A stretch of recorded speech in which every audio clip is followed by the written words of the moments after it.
Hello, welcome to Who Said That? Characterization Through Dialogue. I'm Michelle Pennington, and I'm super excited to present this class to you today.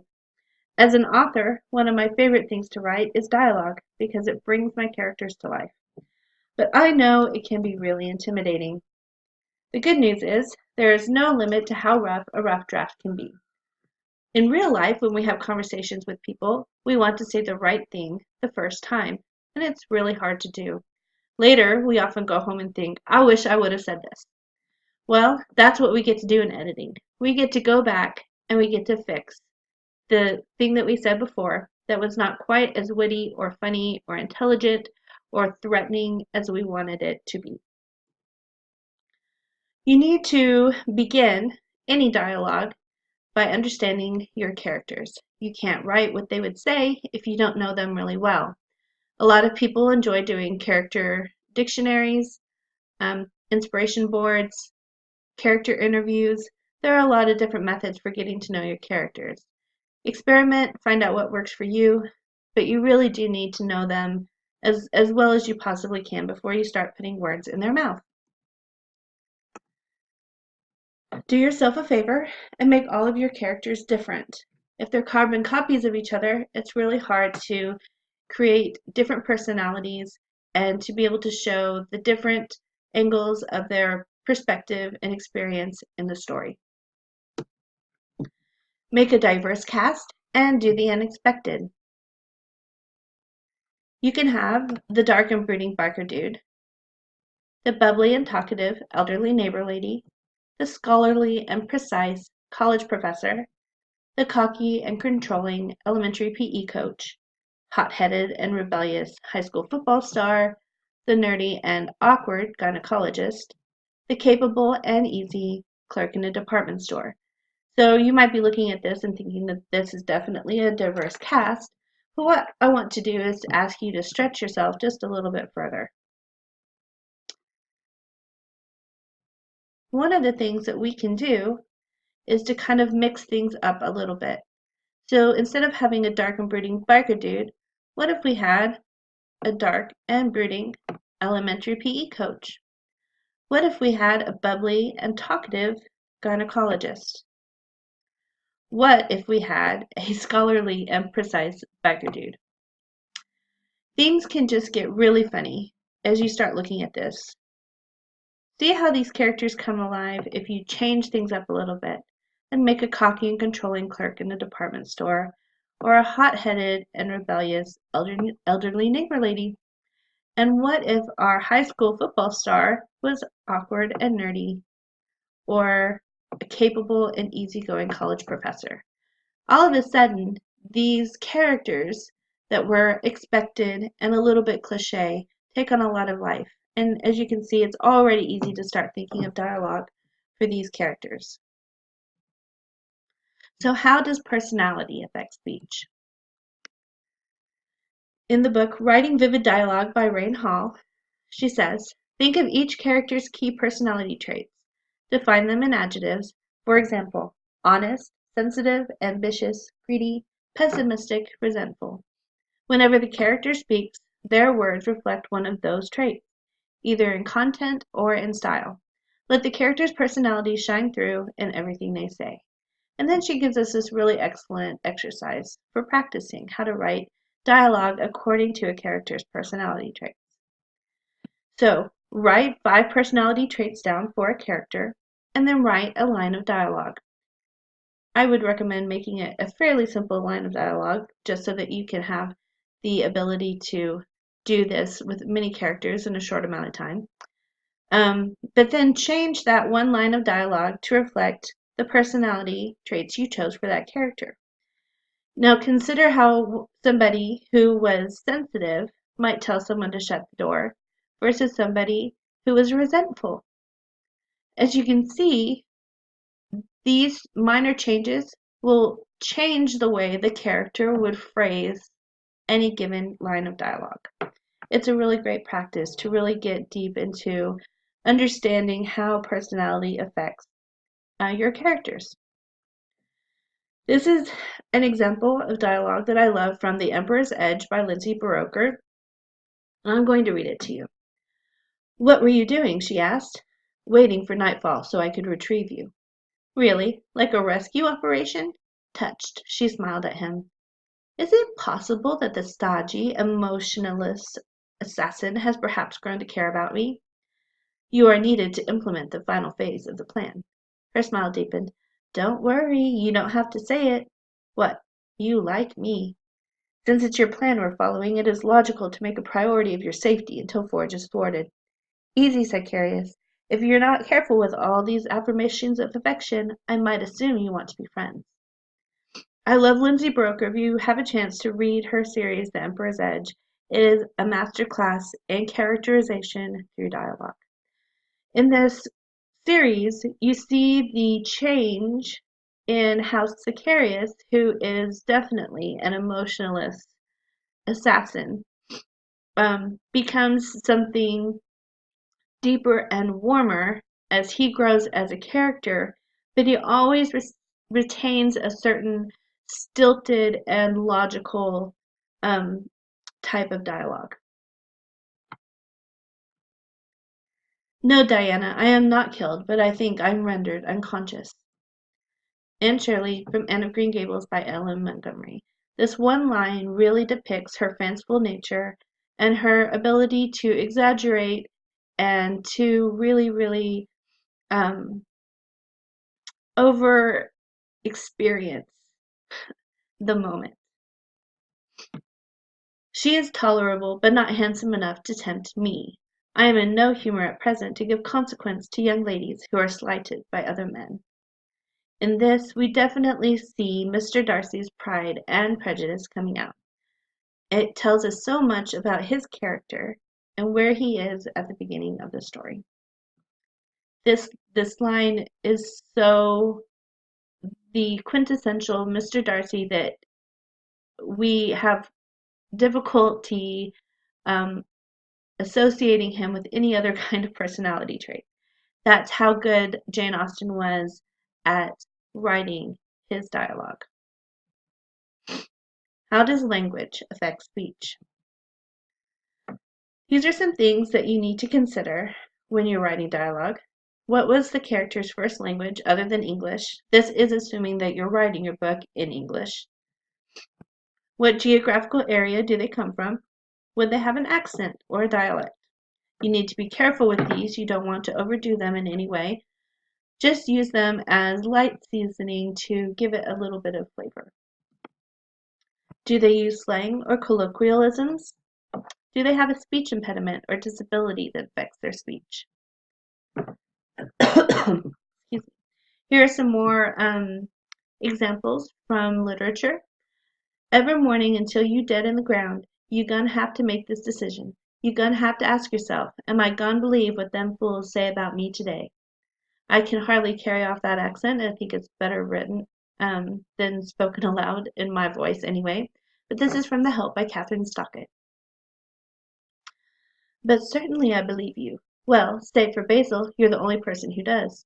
Yes, said Eustace, but me, I do not like Basil. In this quote, this is from The Talisman Ring by Georgette Heyer.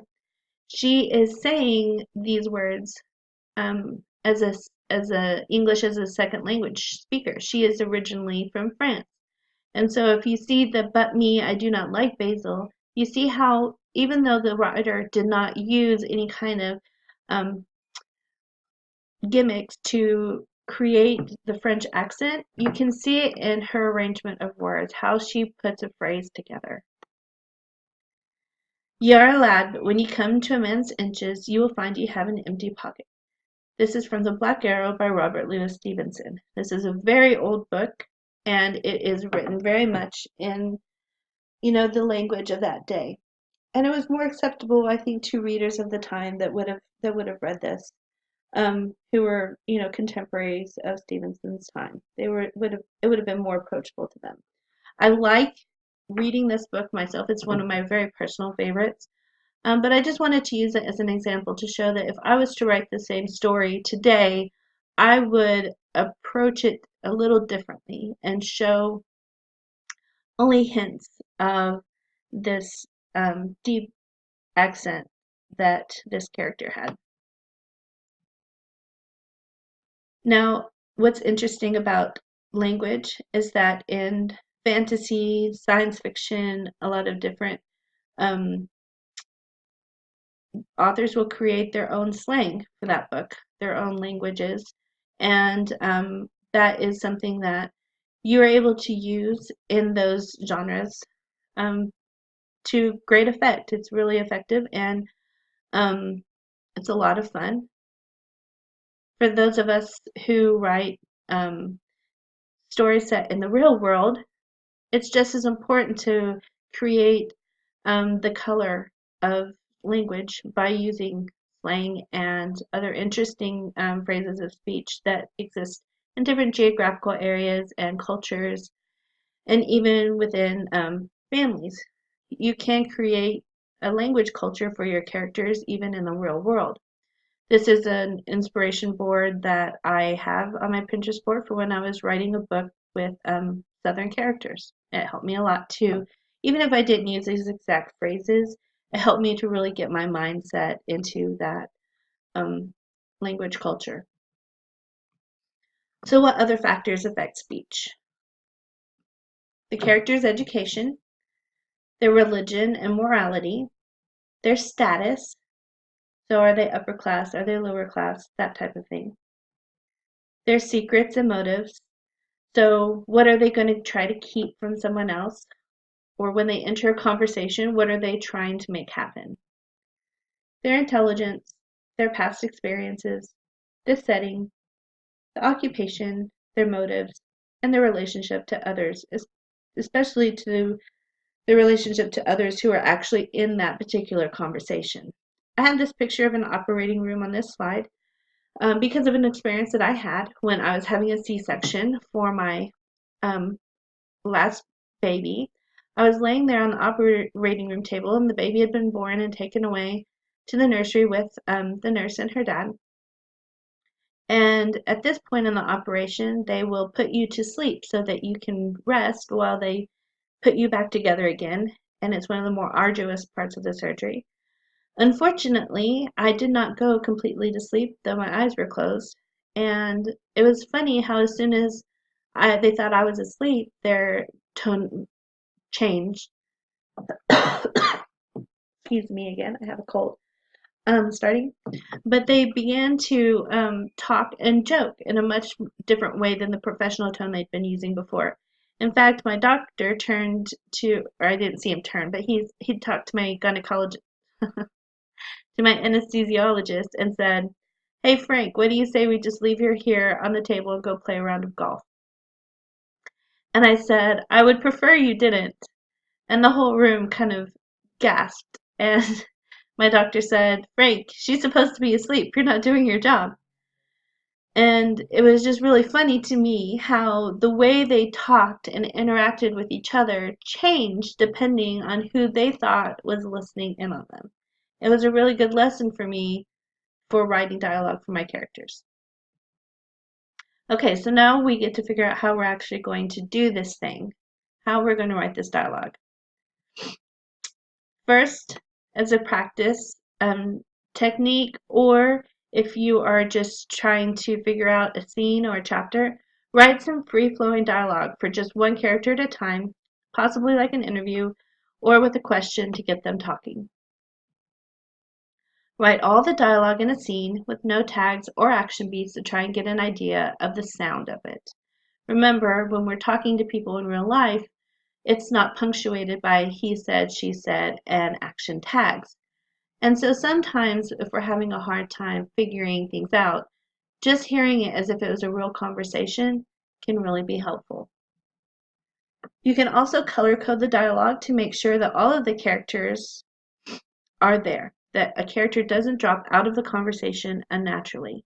So for instance, if you give a color an orange highlight every time they speak, if you start to notice that the orange highlighter is not showing up through the majority of the conversation, you might want to take that into consideration and figure out if they need to have more lines, or maybe if they don't belong in that conversation at all. Try to have the conversation out loud before writing it. Sometimes a white screen can be intimidating. And so just talking it through like you were just having the conversation with someone at your kitchen table can help you to overcome that hurdle. Make notes on what the characters should be talking about and what the dialogue should accomplish. Basically, this is writing an outline for your conversation. Keep your dialogue tight and focused. Some characters are blabberboxes and others have ADD. I say that as a mother with 3 children who have been diagnosed with ADD. If it fits their personality and you want to let them talk on or go off on a tangent and change the topic, then you can certainly do that. But understand that has a big effect on the reader's ability to follow the story and their ability to move quickly through it. I would use it only occasionally for effect. The majority of the time, you do need to keep that dialogue really edited down to the essentials. And this is similar to the point before. Allow your characters to have some freedom, but remember that you are in control. Be strict with those type A personalities. You can allow a conversation to lead the story in a different direction. There's a lot of beauty in that, and a lot of really exciting things happen sometimes. But remember, you do need to focus the characters sometimes on accomplishing a certain task when they're speaking. And sometimes you just have to be in charge. Be the captain of your ship. Avoid on-the-nose dialogue. Find ways to be subtle, to say the same thing in fewer words and not give everything straight to the reader. It allows them to feel like it's more realistic, but it invites them to try to figure out this mystery. What is this character really saying? What secrets are they hiding? And that's really exciting for a reader. Also think about, is this the right character for the job? Think about what you're trying to accomplish with a certain conversation. And sometimes you may be having a character talking to the wrong person. Someone else might be able to fulfill the other side of the conversation better. If you're going to break a rule, break it for one character. If it's adjectives, elevated language, lumbering dialogue, filler words, you can use these things, but use them for one character and with a purpose. Don't waste your zingers on minor characters. Make one character really good at them. And the reason for this is that people love really funny, really witty people. And so they tend to really, really like them. And that's fine. It's exactly what you want to happen. But you don't want your readers to like your minor characters more than your main characters. And you also don't want your minor characters taking over the story. So, now that we have started practicing dialogue and trying to implement all the different things that we're learning, we get into editing, which is where the magic happens. Here are some of my quick tricks. Have someone else read your dialogue. You should read your dialogue out loud, but it takes on a whole new level of craziness when someone else is reading it. You see where they stumble, you see where they put inflections, all of these things that you are automatically putting in the way you want it. It's helpful to see what someone else does with the same words. I specifically have my husband read my dialogue in his "this is so cheesy" voice. I figure if it can sound halfway decent that way, then maybe it's not so bad. Listen to it without dialogue text and see if you can follow who is saying what. This goes back to having multiple personalities among all your characters. Can you tell just by what they're saying who that character is? This is the title of this class, Who Said That? A real sign that you are nailing a character's dialogue is the ability to say, this is what this person would say. So this is an obsolete line. Obviously, Twitter's changed their 140 characters since the last time I gave this class. It's still applicable though, just not to such a degree. I used to be involved in tweeting for different things like One Line Wednesday and different hashtags like that, where people would get together with a theme and they would submit part of their writing. And I found in doing that when I had to fit it down into a small number of characters, that I really, really cleaned it up, that I cut out a lot of unnecessary things, that I found stronger ways to say things, and the whole thing became more dynamic and impactful.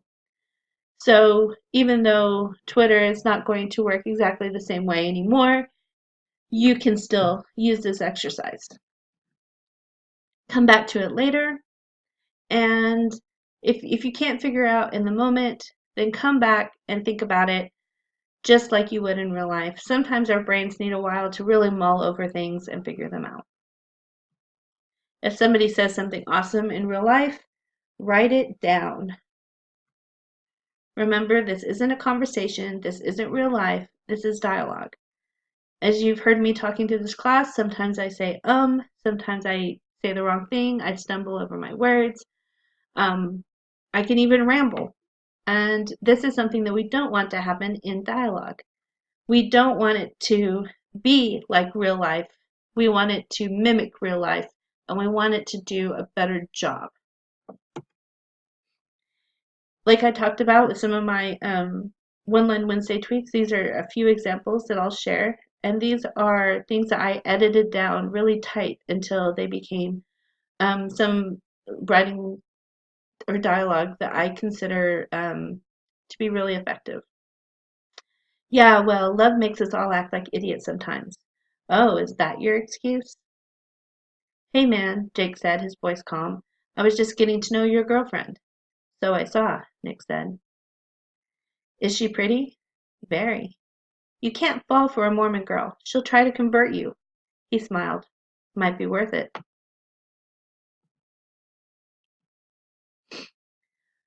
Here is a line from my Christmas story, Sawdust and Mistletoe. And I'll love bugging the daylights out of her when we dump this junk in her immaculately clean workroom. This example is really clunky, has too many words in it, and does not flow very well. So I needed to figure out how I could say the same thing in a more streamlined way. And I'll love dumping this junk in her spotless workroom. As you see, I cut out a lot of words. I changed some words, especially taking out the long adjective immaculately clean, because spotless means the same thing.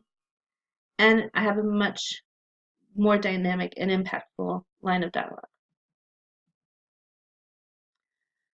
Here is another line from my book, The Trouble with Billionaires. You know, I'm pretty sure I should wait until I have a lawyer present before I say anything to incriminate myself, he said, eyeing her cautiously. So there's quite a bit wrong with this. Let's just go ahead and show you what I did to change it. I should probably wait till I have a lawyer present. I don't want to incriminate myself. Once again, I cut it down. I also separated it into two sentences. This is a man, and he's a businessman. And so I needed to make his sentences more concise. I also cut off the dialogue tag, and I cut off the description of how he said that, because it's pretty well implied within the words themselves, and the words show his personality enough that since it's a conversation between two people, I didn't necessarily need to point out in this instance who was saying it. This is from a read and see novel that I am currently still writing and editing, and this is something that my critique group pointed out to me because I had changed a character's personality in the middle of this conversation. Alex raised his eyebrows. It is not her lips I'm concerned with at the moment. Ah, yes, her heart is a different matter. Would you take advice from an old but wise woman? Well, the interesting thing is this old and wise woman would never ask meekly if you would take her advice. She would just give it to you, and she would give you the advice in a startling and irreverent way. So this is what I changed it to. And in this case, it's not getting shorter, it's getting longer, but it's doing the job of telling this character's words better. Alex raised his eyebrows. It is not her lips I'm concerned with at the moment. Of course not, but if her heart is the prize, you'd best change your tactics.